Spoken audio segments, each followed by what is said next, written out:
some hockey tonight. Energetic, passionate, and savvy. Gouche Live. Brought to you by the good people at the Hockey News and Sports Illustrated. And now, ladies and gentlemen, the Gouche. Hey, welcome to another episode of Gouche Live right here at the bottom line. And I'll tell you what, I've got an extra special guest to present today. We're really excited. It's been brought to you by, of course, the Hockey Hall of Fame induction game, where this legend will be on the ice. And, of course, Hockey News, Sports Illustrated, and those great people from Fired Up Network. Hey, listen, lots of things going on in the NHL, of course. We have some great scores. The one thing that's really fascinating me right now is we talked about Buffalo not even being close to a playoff spot this year. They're 3-0. They just beat Vancouver. They beat Montreal 5-1. Plan the parade, kids. I'm coming down. And, of course, Washington beating Colorado pretty handily, 6-3. Of course, McKinnon did his debut and certainly didn't help the Colorado Avalanche. What is going on in Montreal? My goodness. 5-0 to the San Jose Sharks. A little bit concerned of what's going on there, but I'll tell you what, somebody's going to have to right that ship after going to the Stanley Cup Finals, and now it generally happens, of course, without Price, without Weber. Maybe they're going to have to hopefully get that back on track, because it still has a good nucleus. Listen, I just want to do a big shout out to John LaRoche. He's been here from Thailand. It's my producer's father, Jordan. He's in the background there having a glass of wine on us because it's his 29th birthday.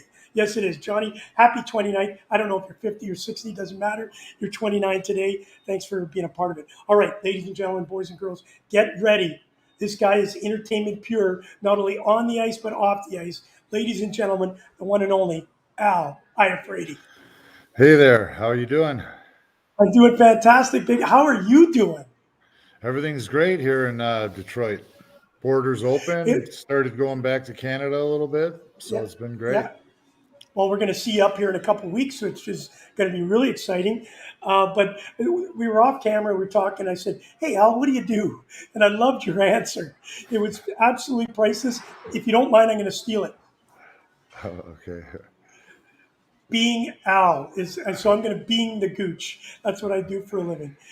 Hey, listen, Al, of course, as you watch the Stanley Cup, as the NHL has got started off, obviously with the pandemic last year in the Canadian division, it threw a bit of a wrinkle into how the NHL was playing. Now we're back to normal, so to speak, even though COVID is playing a little bit of havoc with a few players.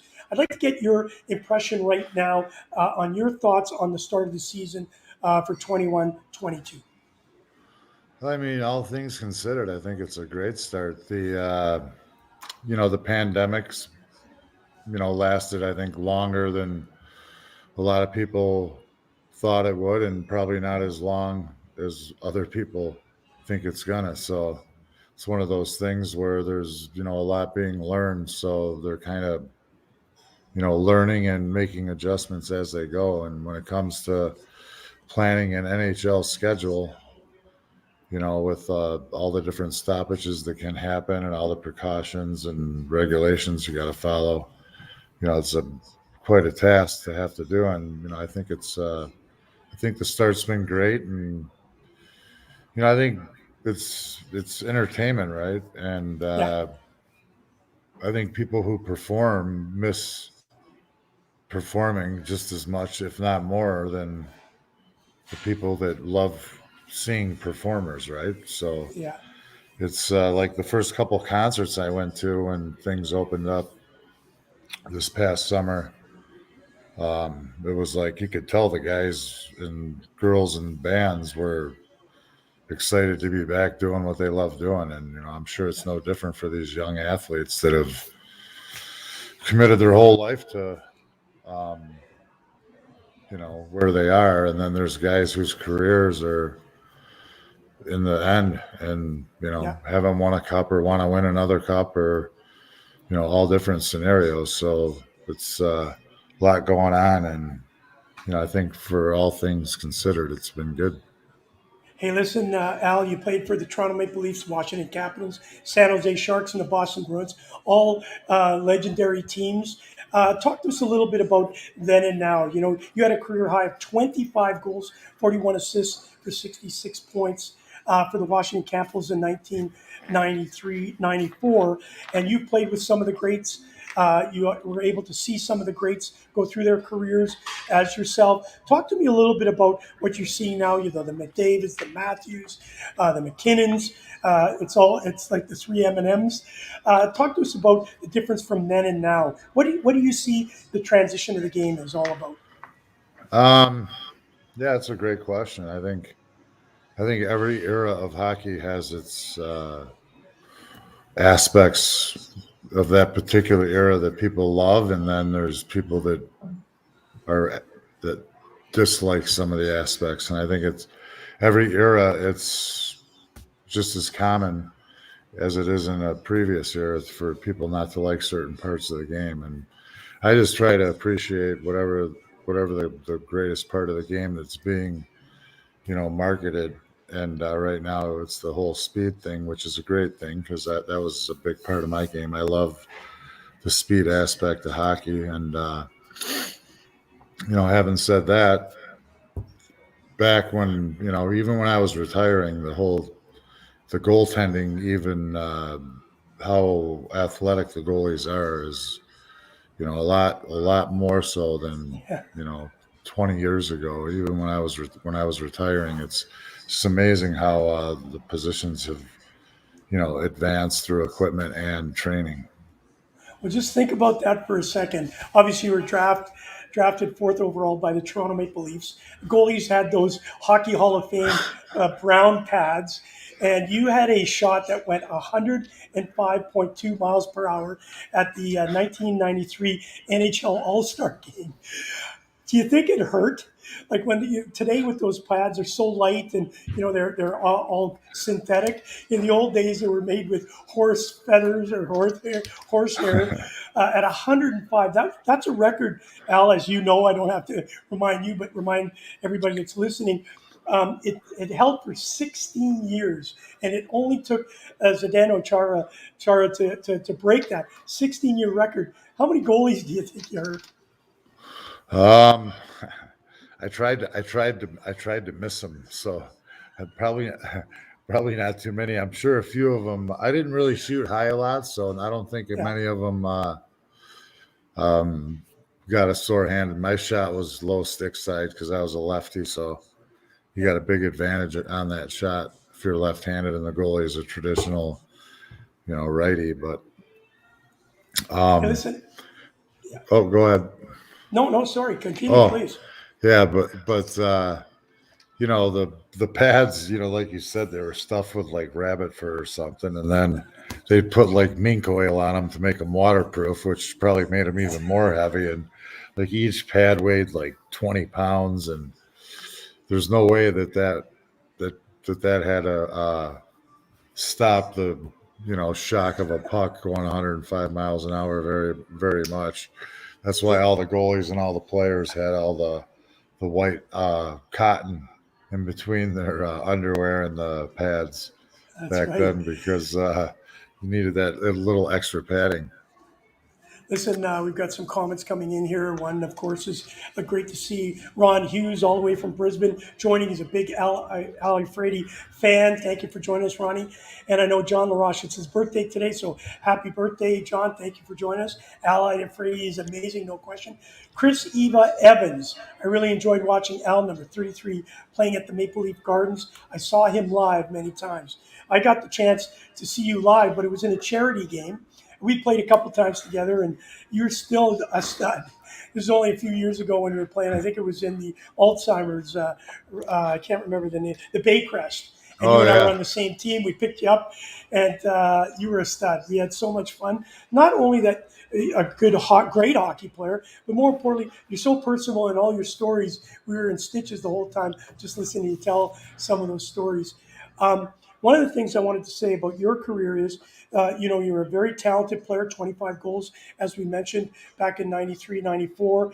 Also, you had a career high of 180 penalty minutes. So you were not only a quality hockey player, but you played a rough and tough style of game. Everybody had to pay a price to go around you. Talk to us a little bit about the transition now from that particular part of the game. We know the McDavids and the Dreisaitl's and how quick this game has become. But yet the toughness of the game, it's a new toughness. In the old days, you had to defend yourself. Now the McDavids of the world just have to make sure they're tough by, being attacked all the time. Talk to us about that transition of, I'm not sure, correct me if I'm wrong, did you play with Dennis Marouk? Did he play with you? Or was he before your time? No, he was in Minnesota when I was in Washington. I Yeah, played so against him, but I wasn't his teammate. yeah, but you can see the stature of him and how he got through it. Marcel Dion is another one that comes to mind. And now you see these players being able to perform at a high level, just like they did back then. Talk to me about the difference between the toughness part of the game. That's a I guess not infamous, but that's a much debated question, right? Yeah. No, I don't mean because there is everyone thinks that someone has to be the best technical fighter to be really tough, but as you know, and a lot of hockey people know, that how you play the game and what you're willing to sacrifice, you can not be a great fighter but be a really tough player. And there are guys like that in the league now. There's not necessarily as much fighting, with the instigator rule being gone and a lot of different other factors why there isn't as much fighting. The protecting of the marquee players to market the game. There's tons of different factors. You can go on and on, but it's all good, and it's what's going on. So you just adapt to what's going on. And to answer the question, it's the players now. There's players now that wouldn't have survived back then, and there's players back then that wouldn't have been able to keep up now. So it's interesting because it doesn't matter the standard of being at the best at whatever it is, whether it's hockey or soccer or being a heart surgeon, whatever.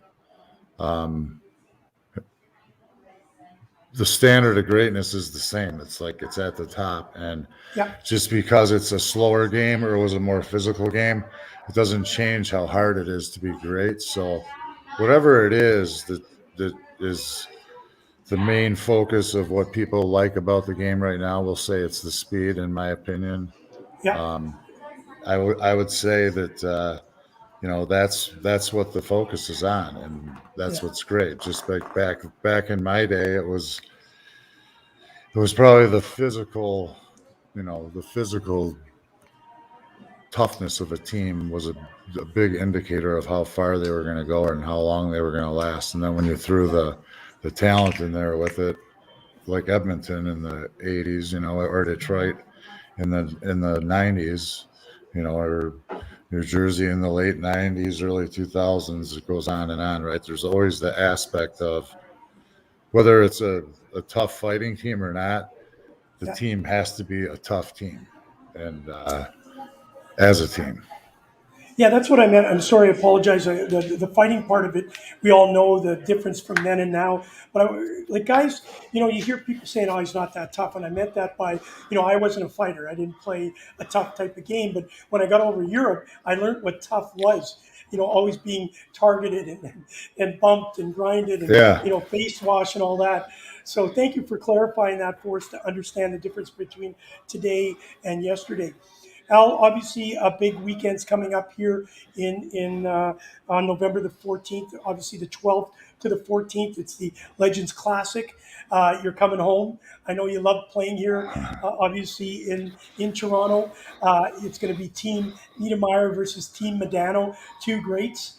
Talk to us a little bit about, before we talk about the actual inductees, how How much does it mean to you to be able to come back, especially with COVID at the situation? Everybody's not being able to see you guys perform. Now you're back and you're going to be able to see the Dorning fans in that building.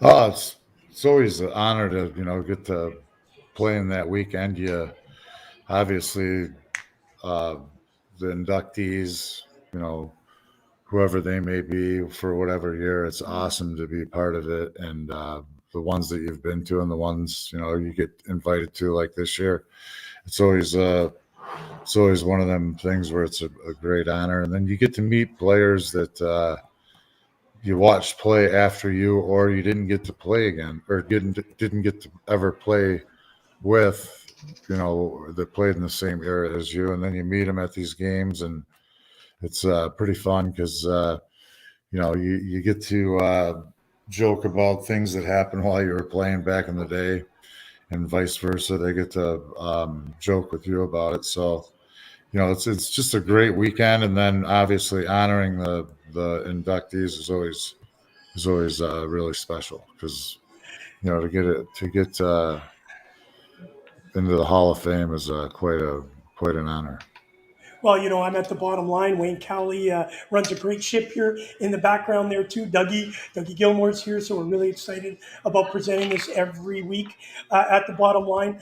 Lunch with Gouche and Friends, and Al, we're really excited to have you here to talk about not only your career, but now talking about this very important Legends Classic that's happening November the 14th is the actual game. And then there's festivities around that weekend that we'll be posting. Kathy Sproul's done a great job getting a tremendous lineup. It's going to be a fantastic opportunity for all of you to come out, not only see Al, but the list is great. Go to Hockey Hall of Fame website. You'll be able to see that.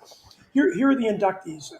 I know that, Doug Wilson's going in as a player. Kim St. Pierre, a tremendous athlete for our Canadians national team. Of course, Kevin Lowe, Jerome McGinley, one of the gentlemen of the game and a top performer. And Marian Hossa, that's the player categories, and Ken Holland. If you don't mind, if we could start off, if you have any stories about one or two of these guys that you either played against or had the opportunity to play with. I was just looking. I played against Doug Wilson and played with him in an all-star game. And, he was just a really smooth offensive defenseman that was, a great two-way player, great team in Chicago, had a long career, and then, obviously went to San Jose with the expansion draft, and then has been in the management ever since he retired. But So I got to play with him, and just respect him he was a great hockey player. And then to go to the other end of the spectrum, at the very end of my career, Jerome McGinley was starting his career, and you just kind of knew that he was going to be something. Yeah, he just had that throwback power forward, late 80s, early 90s style about him, with a great finish, right? That great shot where he has that little pull and drag where he shoots the puck, where he changes the angle just ever so slightly, and obviously 600 or 700, whatever goals it is later, works pretty good. Well, he was one of almost the inventors of that little kind of toe drag shot. And a lot of goalies were beaten by him, I'll tell you. And we're really looking forward to seeing him, of course, be inducted, and rightfully so. Listen, David W. Carlson joining in, saying Kevin Lowe is one of the best shot blockers in the league. That's an art. And now you see how hard these guys can shoot the puck is incredible. As yourself, you were kind of an anomaly. Not many guys could get it into that speed. But yeah, I got a theory on that. Sorry to interrupt. Okay, good. No, don't be silly. I have my theory. It's love to hear it. This is Al's theory. My theory on the NHL right now is more slap shot. Now they need more cowbell. NHL needs more slap shot, because if there was more slap shots, less guys would be blocking shots. Yeah, it's a good point. True. There are some games where think about it. It's a very deep statement, right? Yeah. More slap. Everyone's talking about speed, this, that, blah, blah, blah. You got to get the shot off faster. Well, if you've got a great slap shot, you're going to get it off fast. And if you Yeah, take that's a more good slap point. shots, less guys will block shots. More slap Absolutely, shots. especially when they're going over 100 miles an hour. Who wants to get in front of that? Talk to us a little bit about, obviously, you do a lot of charity work. I've had the opportunity, obviously, to be on the ice with you, but you've done so many things. How important, like the Hockey Hall of Fame, of course, induction weekend brings families together. We'll probably have 10,000 people in the rink getting an opportunity to see then players. We always think then was better than today. And so how important is that you come back and do this and help support a bunch of great causes? Oh, it's when you're a young kid, you dream about being a hockey player, winning the Stanley Cup. Those are your two big things. I think you dream about the Stanley Cup before you're a hockey player, and then you figure out you got to be a hockey player first, then win a Stanley Cup. So that's all you think about, and then it happens, and you live your dream, and then afterwards, and a lot of it is I can't stress enough because I was drafted by a Canadian team. I mean, the fabric of the sport is Canadian. It always has been. It always will be. Being a Leaf is a great thing because just everything you get to do post your career because of the alumni and what a storied franchise it is. The ability to, because I was um, a professional athlete, how I can use that as a platform to help different charities, whatever it may be, heart and stroke, Alzheimer's, um, Easter seals, you name it, whatever charity, we all try to do as much as we can. And, you know, using that platform as an athlete is huge. And I think it's a great honor to be able to be in a position to be able to help. Well, we can't thank you enough for all you do. Obviously, this weekend's going to be here at the bottom line. We're doing an event. It's going to be about around mental health. We all know that the pandemic has played a role in that, but obviously, what we've seen with some of our athletes, with the issues, the addiction, and of course, losing lives, we are certainly there to help those that can't help themselves. I'd love to ask you this question before we let you go. Here's a great picture of you in a Toronto Maple Leaf jersey. Is there one rink that you could say that you just absolutely love going to? We know Chicago, we know the Montreal Forum, we know obviously here the Gardens in Boston. Talk to us about one of those rinks where you just said you stood there for the first time and said, "Wow, I made it." I would definitely have to say the experience when you're in Chicago Stadium and the organs go on during the national anthem, and it's like whether you've been to Slayer or Judas Priest or AC, whatever band you can think of that's really loud, like that's so loud you can feel your jersey moving on your chest because of the Yeah. vibration from everyone yelling and the organ, and the guy next to you can be screaming in your ear and you can't hear him. So it's like deafening, but it's awesome. And just being there and all that energy, there's no way you can't get into what's going to happen. Well, I'll tell you what, we're talking with Al Iafrate, of course, about the Legends Classic weekend. It's November 12th to 14th. Don't forget, you can get tickets to the Hockey Hall of Fame Legends Classic for the 14th. Check out the hockeyhalloffame.com. Al, just before we let you go, bud, I got to ask you, I know it's always difficult. You probably had this question many times. Is there somebody, I'm not going to ask you what was the best player you played with, but I want to ask you the question, who is the funniest guy that you played with? Because you have a really good sense of humor. You're always cracking in the dressing room. Is there somebody that you could say, wow, I was always in stitches with this guy around me? Um, I'd have to say Dale Hunter was one of the funniest hardcore jokesters, and obviously he could walk the talk, right? Yeah, So he was. it's Yeah. the best kind of prankster. It's like if it's a prank that you don't like, do something about it or prank them back, right? It's kind of cool to be to have that swag about you. But Dale was the real deal on the ice, as everyone knows, fierce competitor. But he was, and obviously a great hockey mind and a great player. And he, he was fun. Him and his jokester, his joking. He was a funny guy. Really funny. Oh, fantastic. Hey, Chris Strauss saying hello all the way from Vancouver. Big fan. Al, thank you so much for joining us. I know we were looking forward to seeing you on that big weekend. There's going to be a lot of fun, and I can't wait to see you in the dressing room down below in the Scotiabank, and I'll make sure that I listen to all your great stories you tell the boys. It's always a pleasure to hang with Al Iafrate. Thank you, bud. True professional. All right, Gary. Yep. Thanks, man. Always a pleasure, and looking forward to seeing you. Ciao. See you in a couple of weeks. Right. Al Iafrate, wow, what a legend. He is a legend.